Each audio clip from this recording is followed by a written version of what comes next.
Assalamualaikum warahmatullahi wabarakatuh.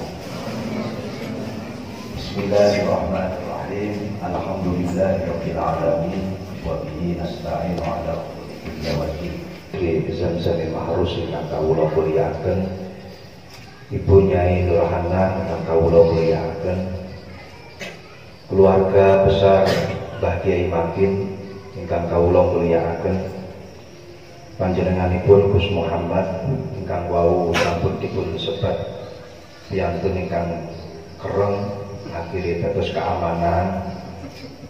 Mugi-mugi kerengipun saged istiqomah. Kereng niku artosipun mlungker tur ireng pisan. Ingkang kawula mulyakaken Gus Hasan, Gus Abdul Aziz, Ibu Nyai ingkang kawula mulyakaken Ibu Nyai Makin, sedaya para rawuh, alhamdulillah kula wau semenjak masuk dhateng pondok menika napa Gus? Al-Firdaus. Pondok Al-Firdaus kula awit saking Kebumen sampai Cilacap niki tilem. Begitu masuk tengene pondok Al-Firdaus niku langsung melek. Soalnya disambut kali santri putri niki wau kula langsung melek. Alhamdulillah saniki saged hadir silaturahim muwajahah kali panjenengan sedaya.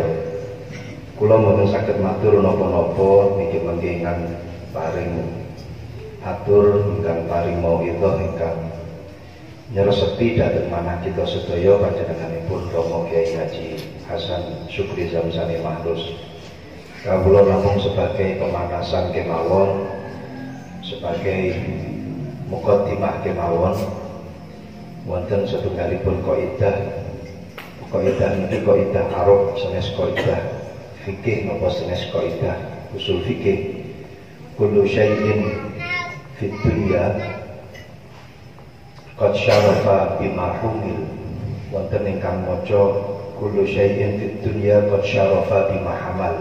Terserah kadhe maca humil napa hamal bebas tengene nuskoi niku betul mboten harokati, dadi bebas arepe diharokati napa kemawon. Segala sesuatu yang ada di dunia akan menjadi mulia sebab sesuatu yang menempel pada dirinya. Perkara kabeh wonten tenggone donya itu akan menjadi mulia karena ada sesuatu yang melekat pada dirinya. Aslinya biasa-biasa mawon, tapi kalau yang menempel itu adalah sesuatu yang luar biasa, maka dia akan menjadi luar biasa. Aslinya biasa-biasa mawon, tapi karena ada sesuatu yang mulia, akhirnya dia bisa menjadi mulia. Ini adalah hukum yang ada di dunia untuk segala sesuatu yang ada di dunia. Saya akan mencontohkan. Ketika ada seorang laki-laki, wajah biasa-biasa saja, nggak terlalu ganteng, nggak terlalu tampan, dedeke yo gak ate otegep, tapi ketika dia berada di balik setir mobil Mercedes-Benz, maka perempuan mana yang tidak akan melirik, betul? Aslinya biasa-biasa saja, nggak terlalu ganteng, nggak terlalu tegap, tapi ketika dia masuk sekolah pakai sepeda motor Ninja cc-nya 500 cc, maka semua perempuan pasti akan melihat, betul? Ini bukan karena sejati dirinya, tapi karena sesuatu yang melekat pada dirinya. Orang biasa-biasa saja, nggak terlalu ganteng juga nggak terlalu tegap, dedeke biasa, tapi ketika dia berjalan menampakkan 10 jari di tangannya, ada akik, ada batu cincin, mentol-mentol semuanya pakai akik, maka saya yakin perempuan pasti akan menoleh. Karena apa? Karena ada sesuatu yang menempel, akik 10 di 10 jari menempel semuanya. Minimal perempuan pasti akan batin, iki wong edan kapan. Bukan apa-apa, tapi karena sesuatu yang menempel pada dirinya. Nah, panjenengan semuanya sama. Kemuliaan kita ada di dunia, yang paling utama adalah ilmu yang menempel pada diri kita. Kita bisa menjadi mahal karena banyaknya ilmu yang menempel pada diri kita. Qimatul mar'i min ilmihi wa fi riwayatin qimatul mar'i min akhlaqihi. Harga seseorang itu tergantung pada ilmunya. Semakin tinggi ilmunya, semakin tinggi harganya. Harga seseorang juga diukur dari akhlaknya. Semakin bagus akhlaknya, maka semakin bagus harganya. Nah, di pondok pesantren ini saya yakin panjenengan mempelajari segala sesuatu yang ada di pesantren ini. Insya Allah pulang dari pondok pesantren ini harga sampean akan bertambah dan bertambah. Di tengah masyarakat akan dihargai dan dihargai.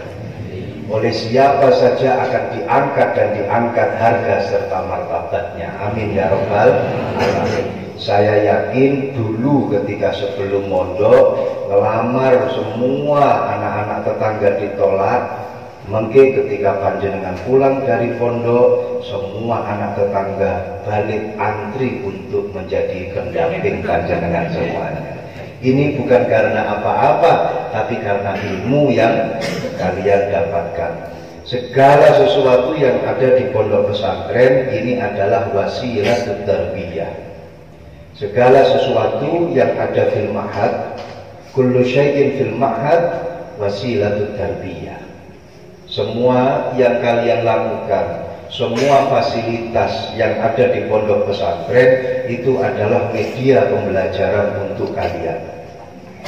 Mulai dari kitab yang kita buka, itu adalah media kita untuk mendapatkan ilmu syariat.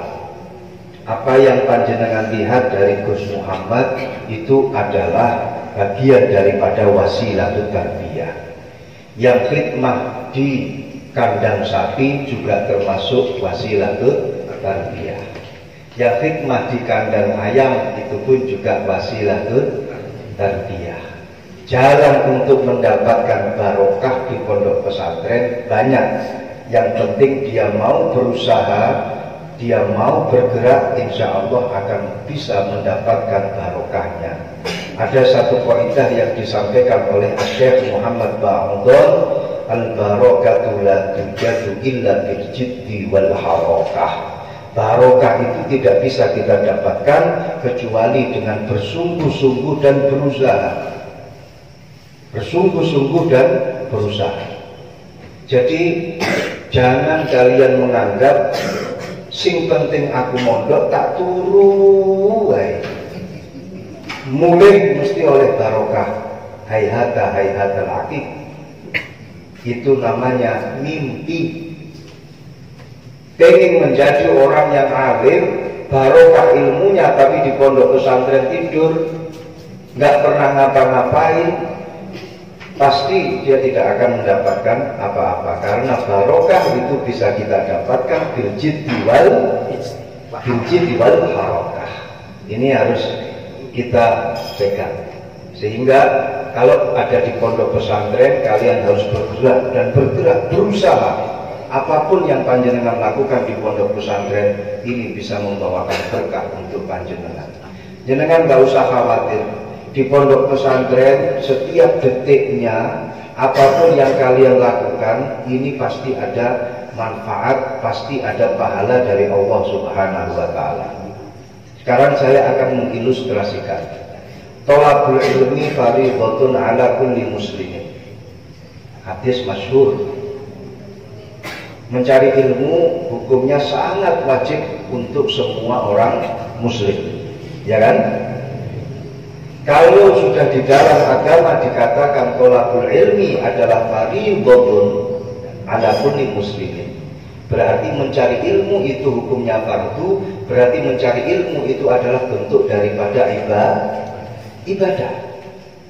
Mencari ilmu itu adalah ibadah. Sama juga thalabul halal fardhatun.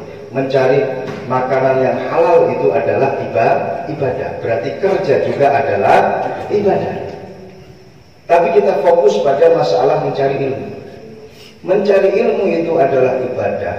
ketika panjenengan berangkat awal dari rumah menuju ke pondok pesantren, niat ibadah mencari ilmu lillahi ta'ala, berarti setiap detiknya ketika Anda masuk ke pondok pesantren itu mendapatkan pahala, selama Anda tidak membatalkan ibadah tersebut.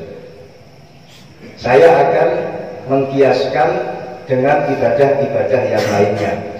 Sholat, ketika panjenengan tengah-tengah sholat terus bergerak sampai 3 gerakan secara sengaja, sholatnya sah atau tidak? Sholatnya sah atau tidak?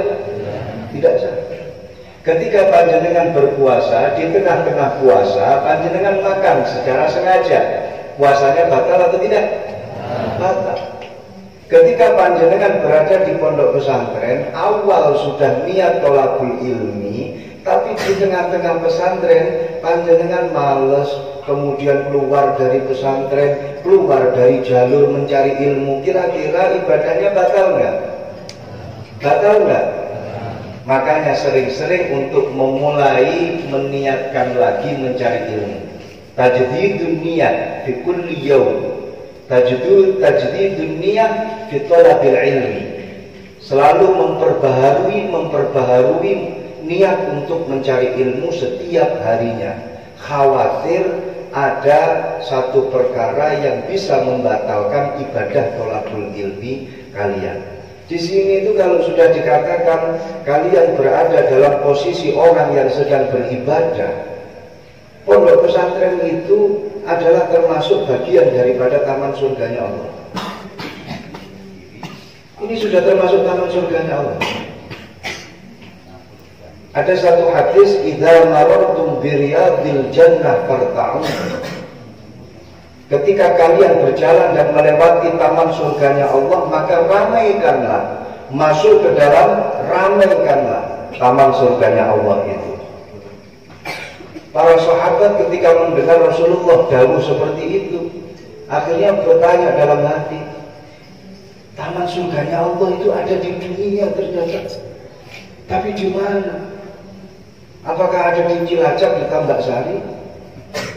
Atau apakah di mana? Ataukah di Ciamis? Daripada ini jadi berita hoax, langsung saya tabayunkan, saya klarifikasikan kepada Rasulullah. Akhirnya para sahabat bertanya, qalu fama hiya riyadul jannah ya Rasulullah, apa itu yang panjenengan maksud dengan taman surganya Allah, dan di mana taman surganya Allah itu ya Rasulullah? Dijawab oleh Rasulullah, qala hilaquz dzikri. Taman surganya Allah itu adalah halakoh-halakoh zikir.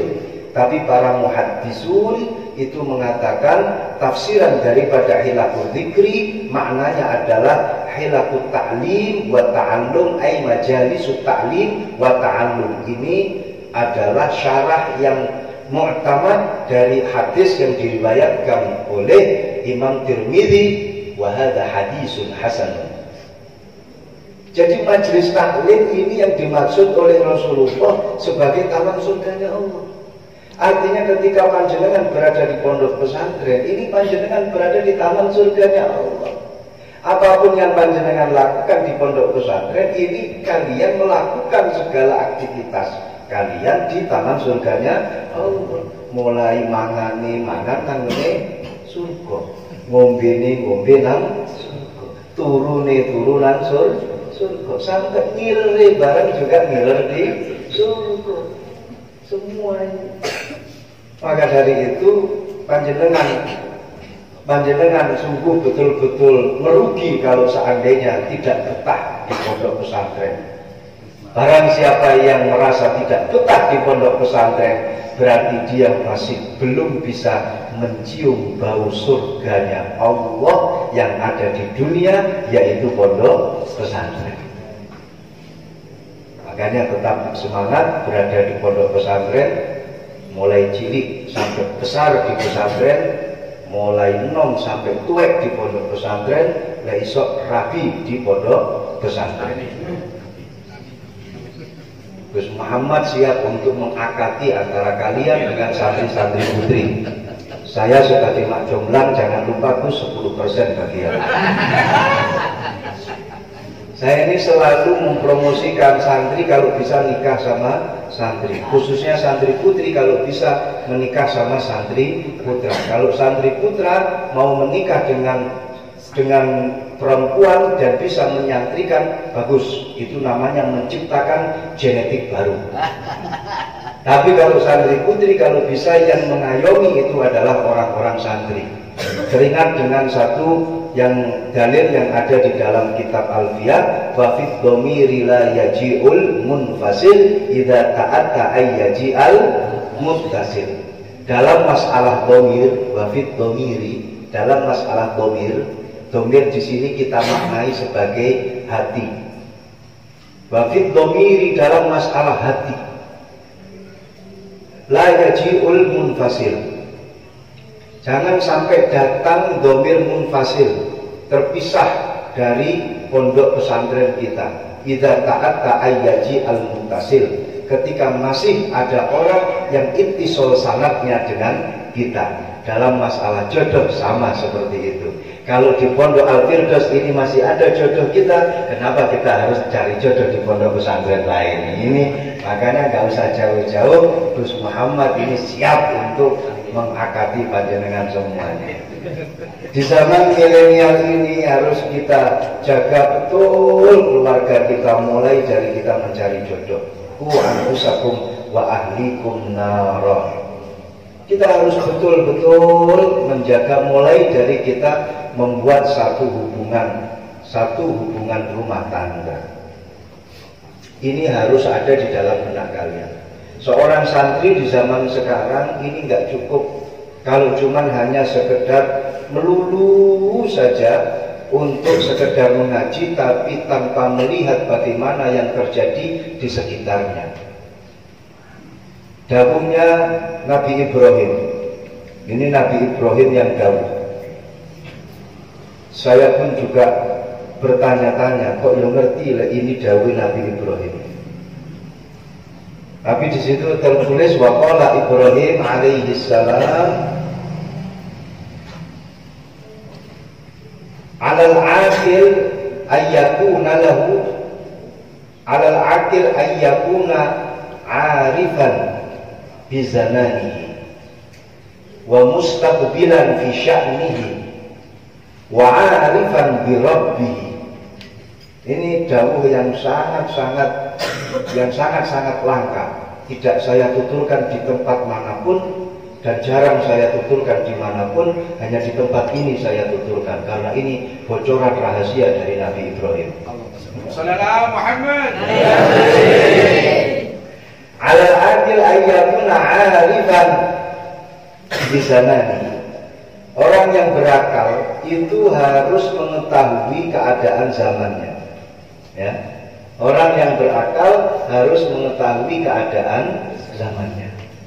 Sehingga panjenengan ketika mempelajari segala ilmu yang ada di pondok pesantren, kalian harus bisa mengimplementasikan serta mengaplikasikan apapun yang kalian dapatkan di pondok pesantren untuk kemaslahatan masyarakat dan umat.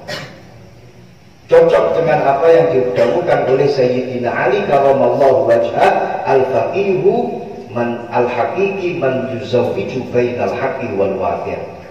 Seorang yang santri yang betul-betul santri, seorang kiai yang betul-betul kiai, seorang alim yang betul-betul alim, seorang faqih yang hakiki. Dawuhnya apa? Man yuzawwiju bainal haqqi wal waqi'.